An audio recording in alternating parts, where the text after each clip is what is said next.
Welcome to Scary Show, the place where true horror lives in the dark. Tonight, we take you deep into the ruins of England's most haunted house, Morley Rectory. Many call it the gateway to hell.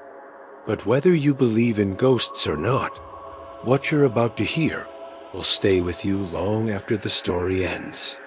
Turn off the lights, put on your headphones, and prepare yourself. Let's start the first scary story of this episode. Daniel, a young traveler from London, had always been fascinated by stories of the supernatural.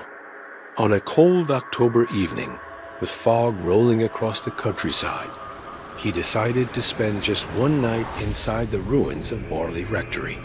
His friends warned him, telling him that nobody who stayed past midnight left unchanged. But Daniel only laughed. He wanted proof, and he wanted the thrill. The moment he stepped through the crumbling doorway, the air grew heavy and damp, carrying with it the smell of mold and burned wood. His flashlight flickered, and though he brushed it off his weak batteries, a part of him already felt uneasy. The silence was crushing. No crickets, no wind, just an unnatural stillness, as if the house itself was holding its breath. As Daniel explored the dark halls, he noticed strange details. Words scratched into the plaster walls. "Help me." Long, thin claw marks dragged down the staircase.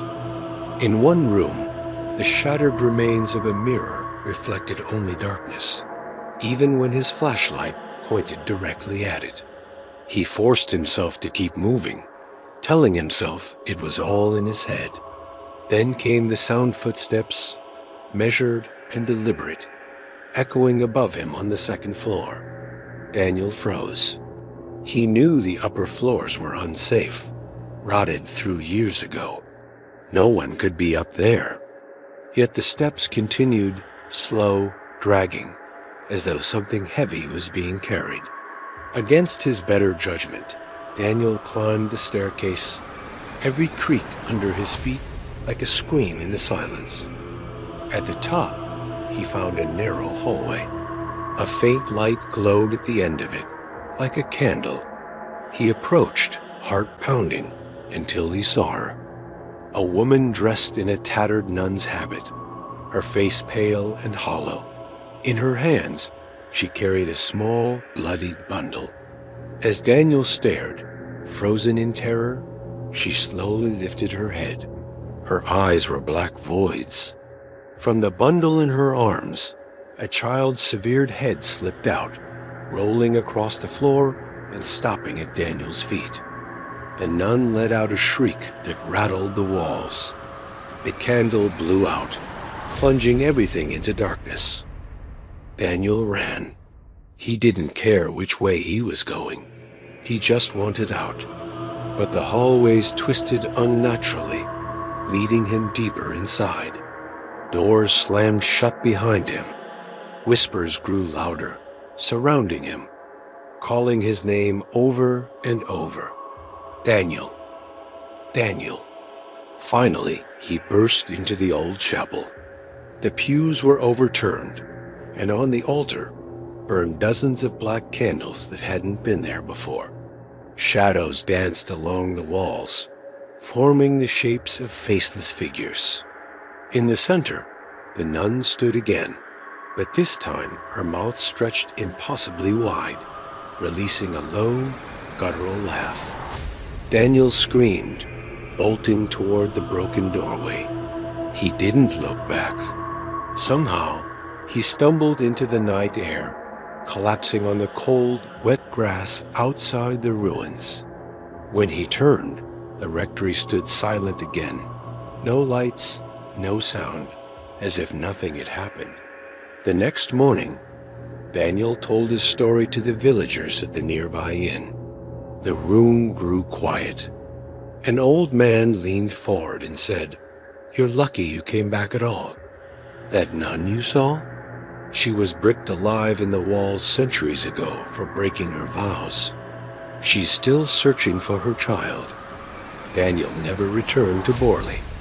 But sometimes, late at night, he swears he hears footsteps outside his flat in London, slow, dragging, and getting closer. So this was Daniel's terrible experience. If you enjoyed tonight's story, don't forget to like this video, share your thoughts in the comments, and most importantly, subscribe to Nocturnals for more terrifying stories. There are more terrifying true stories ahead. Will you be able to listen to today's full episode? Or will you be scared? Let's move on to the next story without further ado. Just by listening to this story, you will understand that sometimes things happen to people in this world that cannot be easily shared with everyone, even if you want to. This chilling story was sent to us by a viewer from the Netherlands, Joe Van Dun, who claims to have personally experienced the terrifying events you're about to hear. It all began in mid-November of 2012. Joe was working as a graphic designer in a large company in the Netherlands. Though he never revealed the name of the office, he mentioned that he was one of their most valued employees. His boss, impressed with his work, had recently doubled his salary. With financial security and confidence, Joe decided it was finally time to enjoy life and settle down. He got married not long after, and his company granted him a 2-week vacation for his honeymoon. Joe and his new wife wanted a peaceful getaway. They chose to spend 10 days in a beautiful bungalow located on the outskirts of Amsterdam. Surrounded by thick forest, the house stood in isolation, creating a perfect escape into nature. During the day, they planned to explore the woods together, and at night, relax in the bungalow. When Joe booked the house online, he noticed something strange. Almost every previous guest had left negative reviews, hinting at disturbing experiences. Yet none had explained exactly what had happened. Curious but dismissive, Joe ignored the warnings. On their arrival, a caretaker greeted them, handed them the keys, and gave a strange piece of advice. He warned them to never stay in separate rooms at night, no matter the reason. They were puzzled, but dismissed it as a local superstition. For the first few days, everything was perfect. They enjoyed the forest, cooked meals in the yard, and shared intimate nights together. Nothing unusual happened. But on their final night, Joe became curious about the caretaker's warning. He remembered the unsettling reviews and decided to test whether anything truly strange would happen. That night, he and his wife had dinner early, and then for the first time slept in separate rooms. Hours later, in the dead of night, Joe woke to find his wife slipping into his bed. Relieved, he thought she was frightened of sleeping alone. They soon became intimate, just as they had on the previous nights. But something was different. This time, she didn't speak a word. She didn't even react, she just continued with an unnatural persistence. Hours passed, and Joe finally grew exhausted. Whispering that he couldn't go on, he drifted into sleep beside her. The next morning, Joe awoke to a disturbing sight. His wife was gone. Even more unsettling, the bedroom door was still locked from the inside. His heart raced. If the door had never been opened, how had his wife entered the room in the first place? And more importantly, where was she now? Panicked, Joe rushed to her assigned room and knocked frantically. When she opened the door, she immediately embraced him, trembling and crying. Through tears, she explained her own nightmare. The exact same thing had happened to her. In her room, someone who looked and felt exactly like Joe had come to her bed. He had forced himself on her relentlessly through the night. She thought it was her husband, simply being unusually aggressive, so she never resisted. By morning, She was left shaken, sore, and terrified until Joe came knocking on her door. At that moment, the horrifying truth dawned on both. Whoever, or whatever, had been with them during the night, it was not each other. Shaken beyond words, Joe and his wife packed their things and left the bungalow immediately. Later, Joe left a negative review on the booking site, just as others had done before him. But like the others, he could not bring himself to explain the details. The shame and terror were too overwhelming. To this day, Joe has no answers. He does not know who or what shared their bed that night. Was it a spirit, a doppelganger, or something far worse? What do you think? If you have an answer, share your thoughts in the comments below.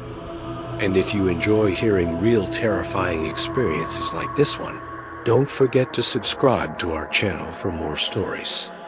Let's move on to the next story without further ado. Imagine this.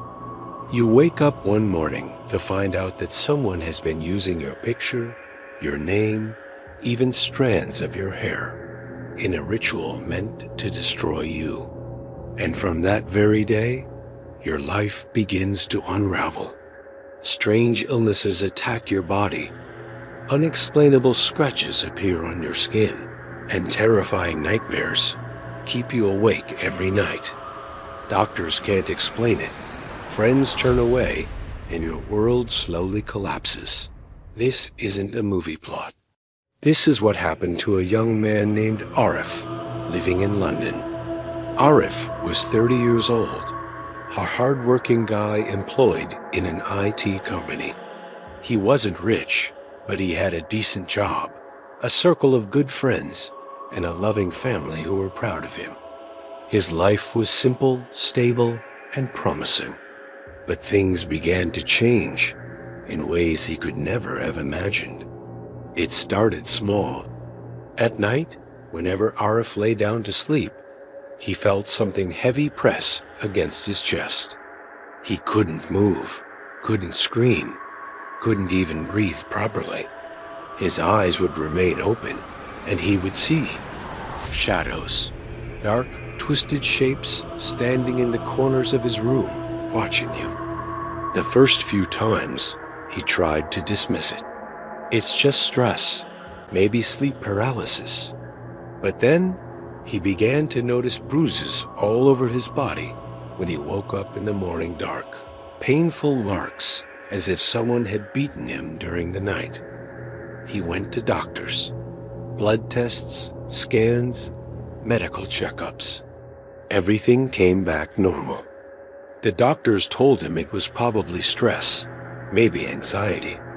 But Arif knew in his heart something darker was happening. As days passed, his life began to fall apart. Files on his computer would suddenly corrupt right before deadlines. His boss grew frustrated. His colleagues whispered behind his back. Friends stopped visiting him because he looked exhausted, paranoid, and broken. Arif felt like the walls of his life were closing in. He became isolated, frightened, and confused. One evening, an old friend named Salman came to see him.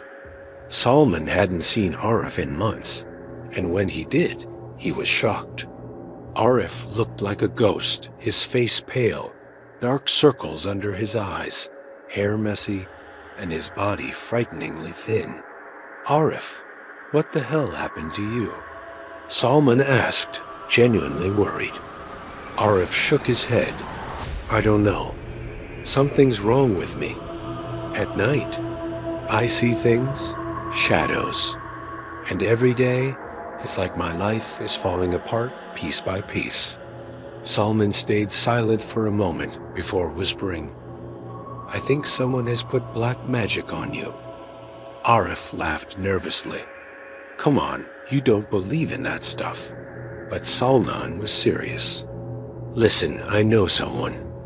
A spiritual scholar. A man who can see beyond what's normal. If what I'm saying is wrong, fine. But if I'm right, this may save your life. Desperate, Arif agreed. A few days later, Solomon took him to meet the scholar. The man was calm, dressed simply, but his eyes were sharp like he could see right through Arif.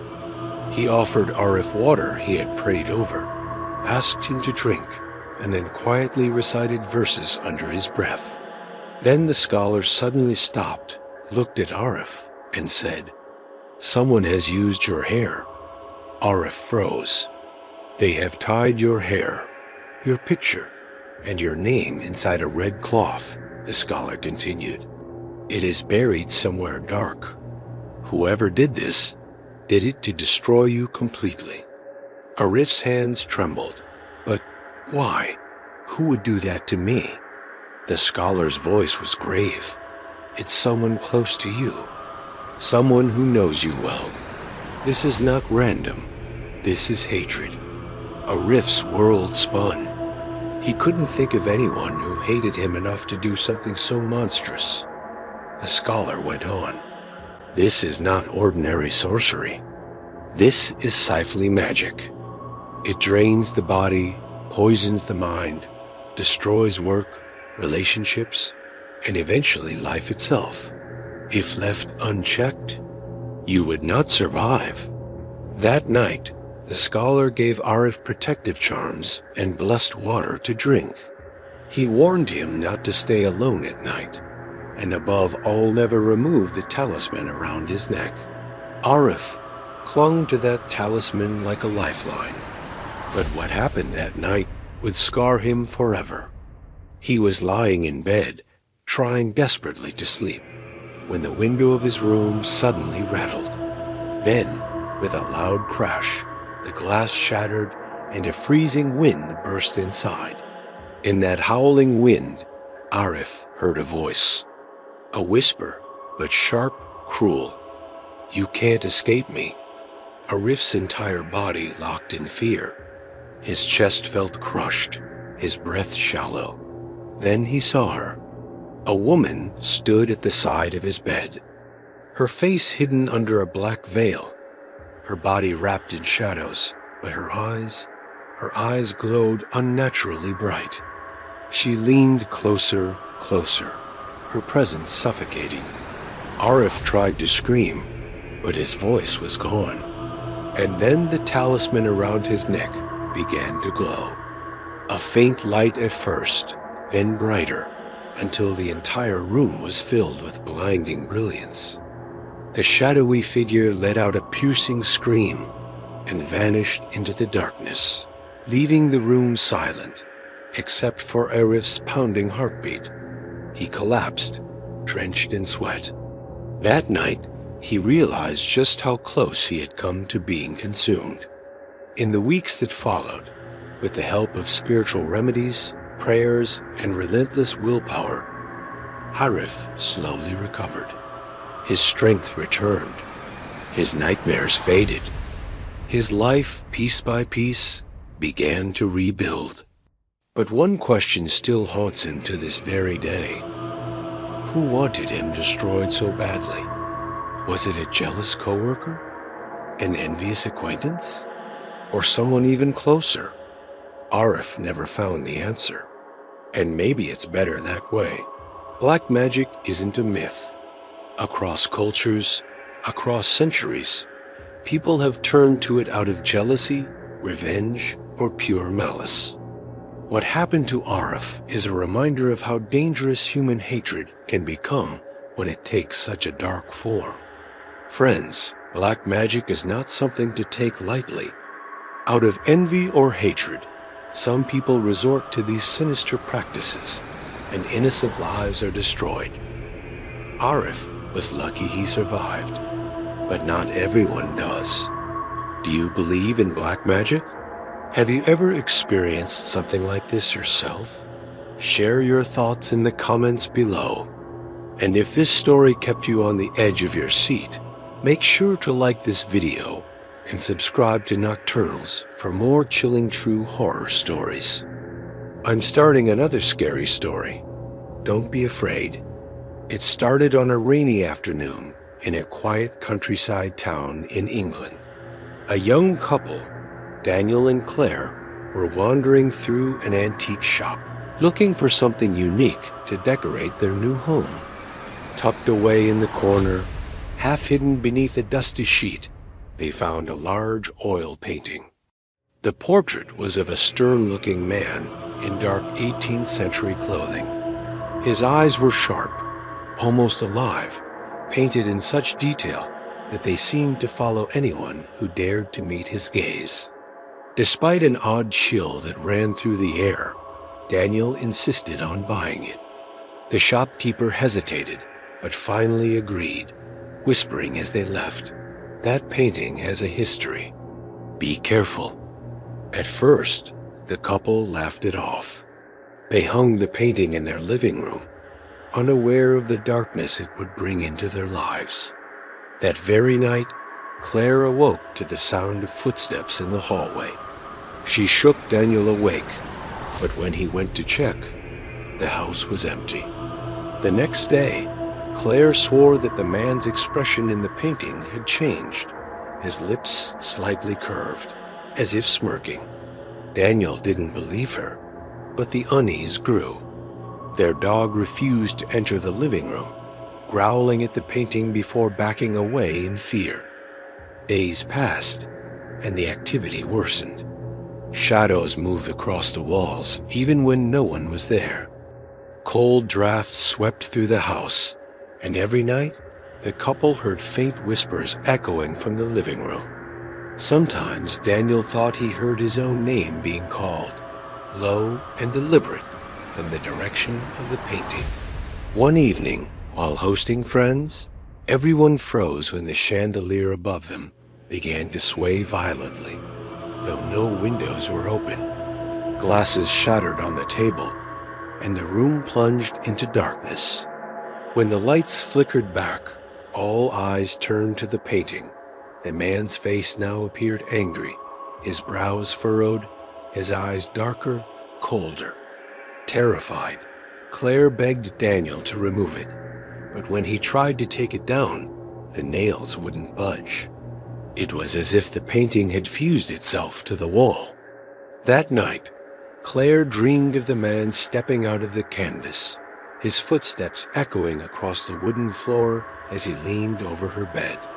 She woke screaming, her arms covered in fresh bruises shaped like fingers. The breaking point came a week later. Daniel returned home late from work and froze at the sight of Claire standing in the living room, motionless, staring at the painting. Her eyes were wide, her face pale. He rushed to her, shaking her, but she didn't respond until suddenly she whispered, "He wants you, not me." The very next morning, they called a priest to bless the house. But as the prayers began, the painting's canvas started to ripple, as though something inside was struggling to break free.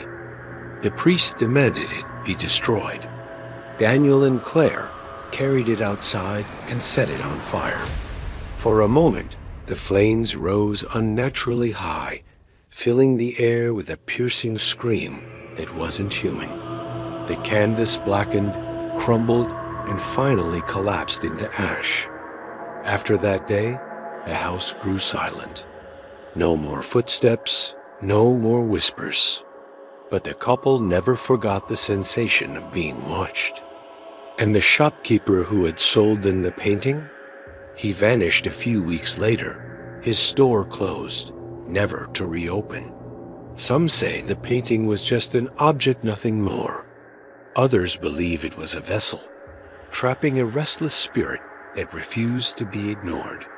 Whatever the truth may be, Daniel and Claire swore they could still feel those eyes, lingering long after the painting was gone. So, what do you think?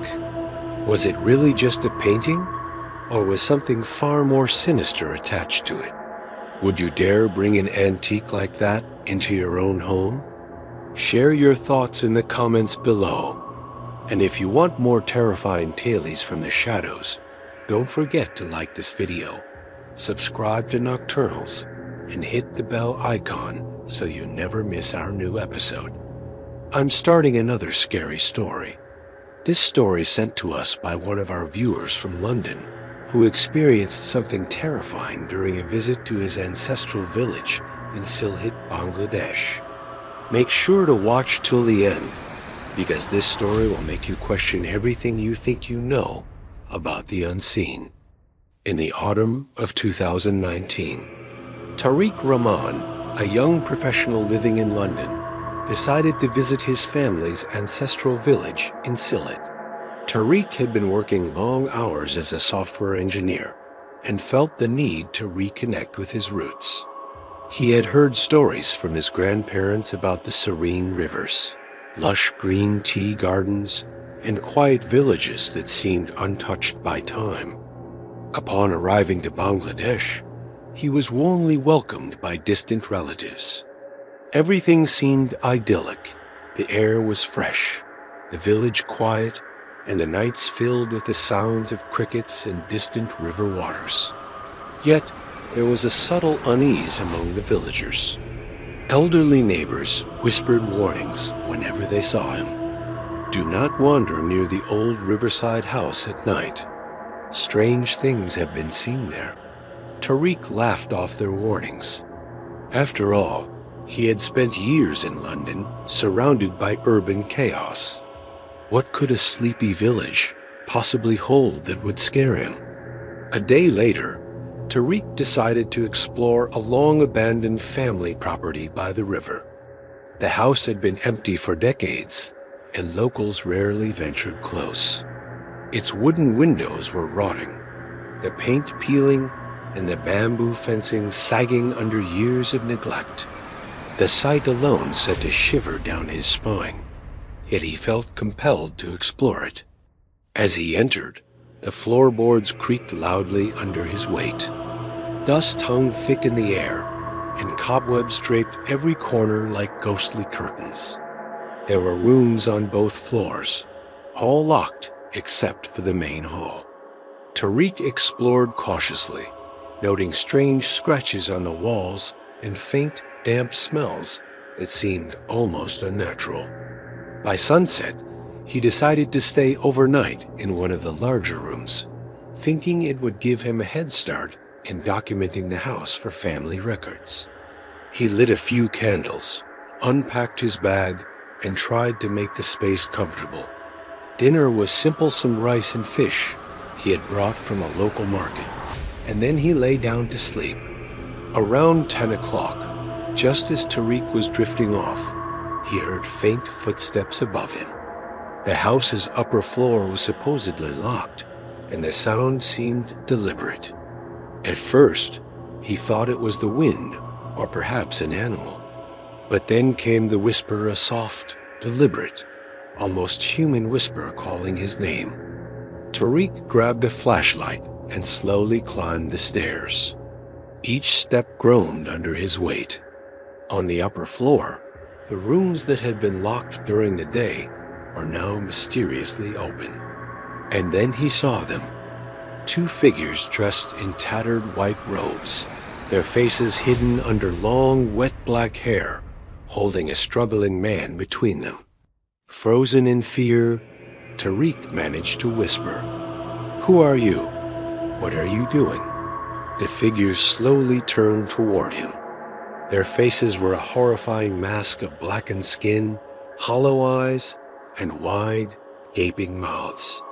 The sight made Tariq collapse backward, unconscious from sheer terror. When he regained consciousness, it was morning, and the room was empty. The figures nothing. Only the lingering smell of damp wood and rot remained.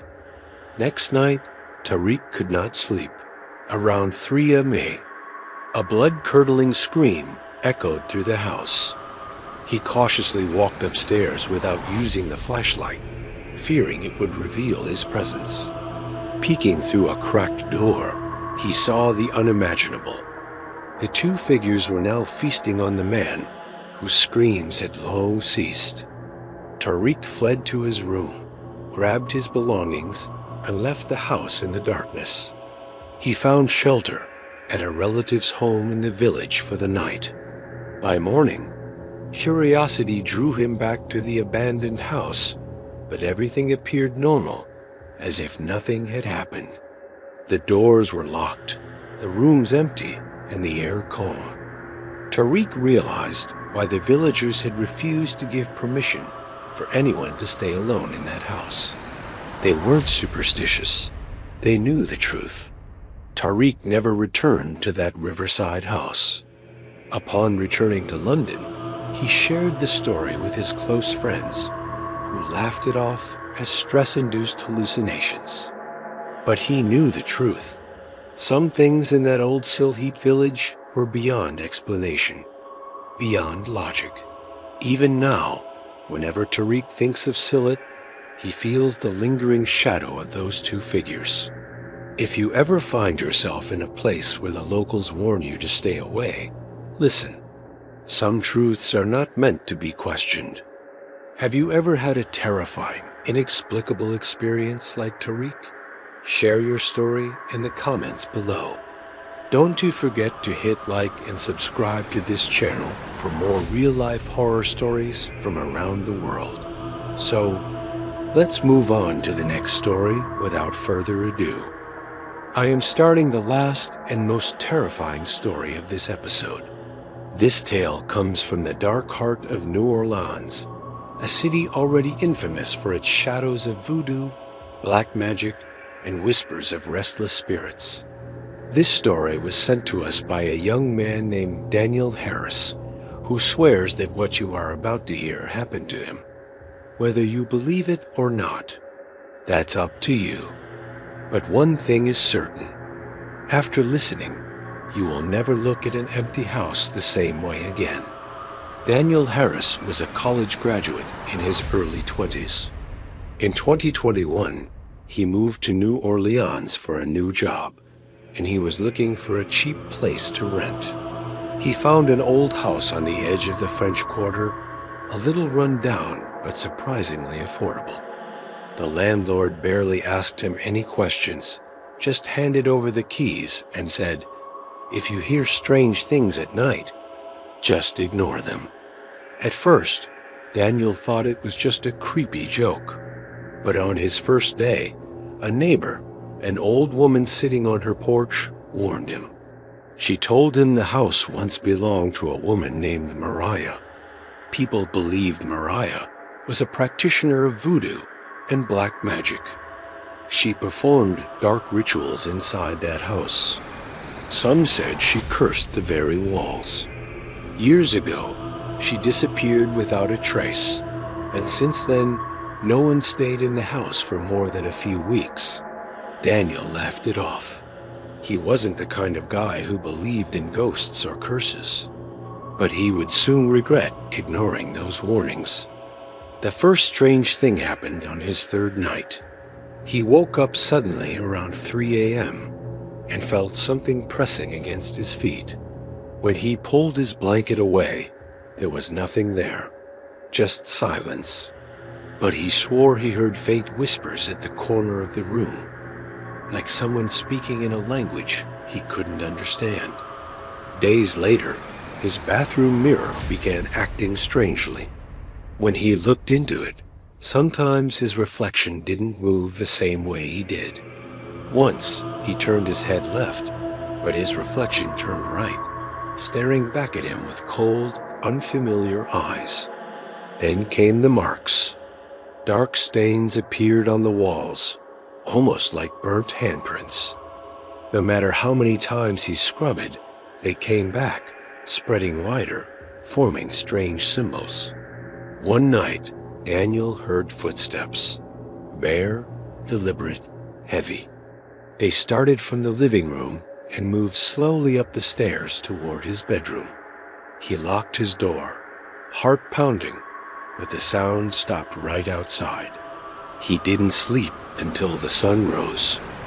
The scariest moment came 2 weeks later.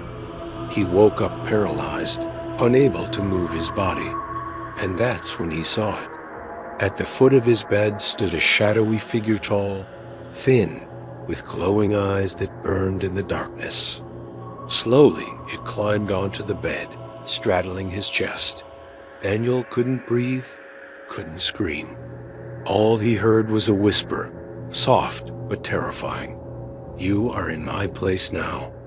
It was a woman's voice, the voice of Mariah.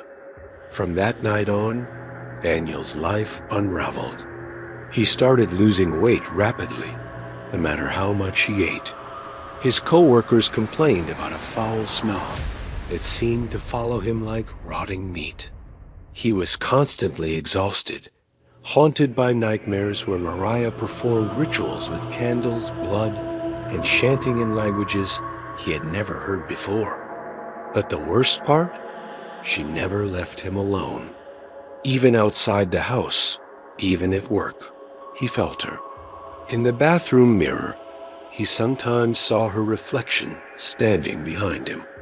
On the bus, he smelled her perfume sweet, heavy, and suffocating. And late at night, when he tried to sleep, he heard her whispering in his ear, "You took what was mine. Now I'll take what's yours." After just 3 months, Daniel couldn't take it anymore. He broke his lease, abandoned the house, and fled New Orleans altogether. Today he lives in Chicago, but even now, he says the curse never fully left him. In his own words, "Sometimes, when I look into a mirror, I see her, just for a second.